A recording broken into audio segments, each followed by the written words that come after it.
All right, ladies and gentlemen, we are going to start one more 60-second session with our new participant. What's your name? My name is Mahfuzur Rahman. Thank you. How are you today? I'm good. All right. Now I'm going to ask you 10 short questions. Number one, Hollywood or Bollywood? Definitely Hollywood. I watch movie in Hollywood every day.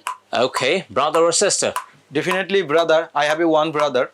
Okay. Father or mother? Definitely both. I love my parents. Okay. Newspaper or magazine? Definitely newspaper. I read a newspaper every day. Running or walking? Definitely walking. It's very important in human life. Tea or coffee? Definitely tea, but I like tea.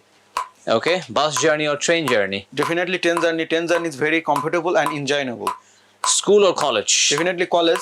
I memorized in college. Okay. You have many memories in your college. Making video or taking photo? Definitely making video.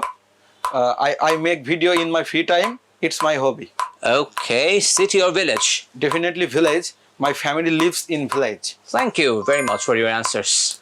Thank you. Please like, comment and share. That's all.